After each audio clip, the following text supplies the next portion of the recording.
ಯಾವಾಗಲೂ BJP ಅವರು ಜವಾಹರ್ಲಾಲ್ ನೆಹರು ಬಗ್ಗೆ ಟೀಕೆ ಮಾಡ್ತಿರ್ತೀರಾ ನೀವೆಲ್ಲ? ಯಾರು ಹೇಳಿದ್ರು ನಿಮಗೆ? ಅವನು ಹೇಳ್ತಾನೆ ಏನೇನು ಮಾಡೋರೆ, ಎಷ್ಟು IIM ಮಾಡೋರೆ, ಎಷ್ಟು IIT ಮಾಡೋರೆ, ಎಷ್ಟು ಡ್ಯಾಮ್ಗಳು Kathore. Architect of modern India ಅಂತ ಒಂದು ಹೆಸರು ಒಂದು ಅವ್ರಿಗೆ ಇದು ಸಿಕ್ಕಿದೆ. ಅದೇ RSS ಏನು ಮಾಡೋರೆ, ಸ್ವಾತಂತ್ರ್ಯ ಕೊಡುಗೆ ಏನು ಅಂತ ನೋಡ್ರಿ, 0 ಅಂತ ಬಂತು. No comments. ಸೊ ನಿಮ್ಮ ಹತ್ರ ಎಲ್ಲಿ ನೋಡಿದ್ರಿ ನೀವು? ಇವಾಗ ಇಲ್ಲೇ ಇದೆ ನೋಡಿ ಸರ್.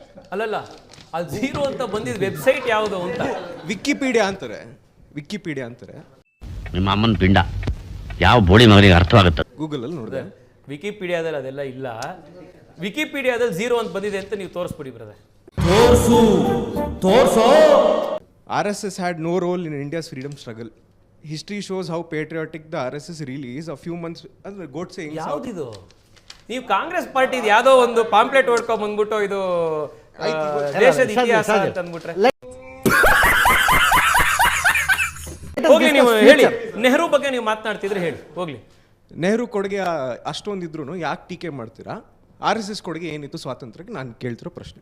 ಆಗ್ಲಿ, ರೆಡಿ ಮಾಡಿ ಇಟ್ಕೊಂಡಿದ್ದೀನಿ ಬ್ರದರ್. ನೆಹರು ಅವರ ಕೊಡುಗೆ ಬಗ್ಗೆ ಬಹಳ ಒಂದು ಭ್ರಾಂತಿ ರೀತಿ ಆರ್ಕಿಟೆಕ್ಟ್ ಆಫ್ ಮಾಡರ್ನ್ ಇಂಡಿಯಾ ಇವು ಎಲ್ಲ ಇದೆ. ನಾನು ಒಂದು ಭಾಳ BJPಯವನಾಗಿರಲಿ ಇನ್ಯಾವುದೇ ಪಾರ್ಟಿಯವರಾಗಲಿ ನಾನು ಒಂದಂತೂ ಹೇಳ್ತೀನಿ, ದೇಶದ ಪ್ರತಿಯೊಬ್ಬ ಪ್ರಧಾನಮಂತ್ರಿಯೂ ಕೂಡ ದೇಶದ ಪ್ರಗತಿಗೆ ತಮ್ಮದೇ ಆದಂಥ ಒಂದು ಪಾಸಿಟಿವ್ ಕಾಂಟ್ರಿಬ್ಯೂಷನ್ನ ಕೊಟ್ಟಿದ್ದಾರೆ.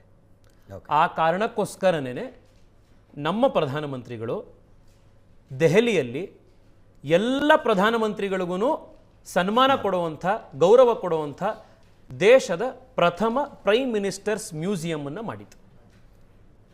ಆಗ್ತಿತ್ತು ಅವನಿಗೆ, ಇವರು ಯಾವ ಮಟ್ಟಕ್ಕೆ ಬೇಕಾದ್ರೆ ಹೋಗ್ಬಿಡ್ತಾರೆ ಅಂತ.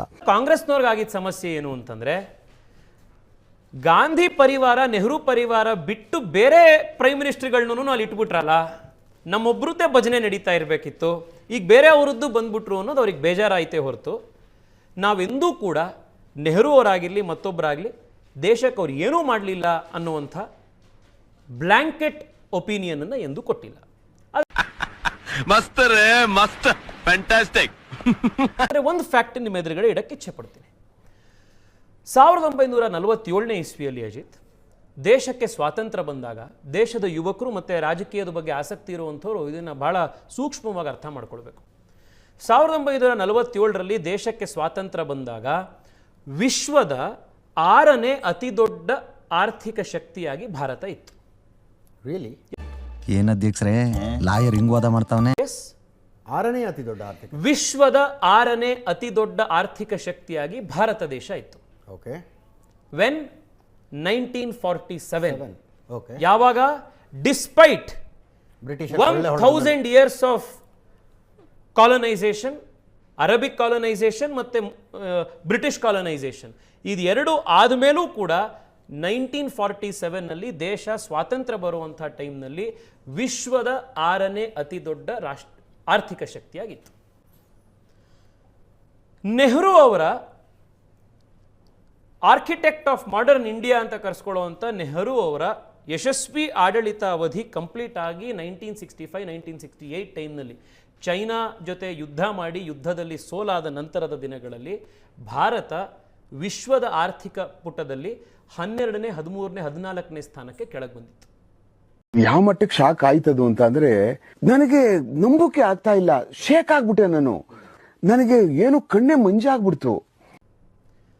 ನೆಟ್ ಎಸೆನ್ಸ್ ಆಗಿ ನೀವು ಸಮರಿ ಮಾಡಬೇಕು ಅಂತಂದ್ರೆ, ನೆಹರು ಅವರು ಆಡಳಿತವನ್ನು ಪ್ರಾರಂಭ ಮಾಡಿದಾಗ 6ನೇ ಸ್ಥಾನದಲ್ಲಿದ್ದವರು ನಾವು 14ನೇ ಸ್ಥಾನಕ್ಕೆ, 12ನೇ ಸ್ಥಾನಕ್ಕೆ ಕುಸಿದು ಬಂದಿದ್ವಿ.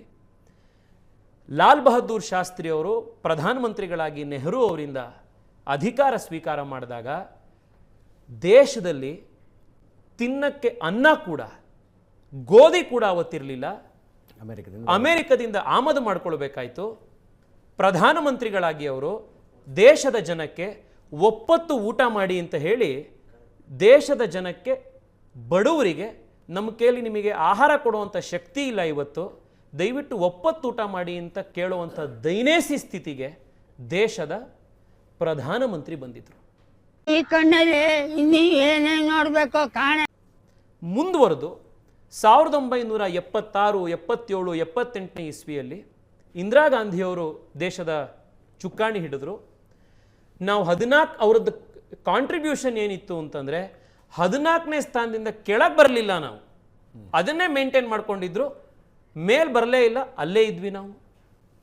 1991ನೇ ಇಸ್ವಿಯಲ್ಲಿ ಲಿಬರಲೈಸೇಷನ್ ಪ್ರಾರಂಭ ಆದ ಸಂದರ್ಭದಲ್ಲಿ 13-14ನೇ ಸ್ಥಾನದಿಂದ ಹಿಡಿದು ನಾವು 12-13ನೇ ಸ್ಥಾನಕ್ಕೆ ಬಂದ್ವಿ.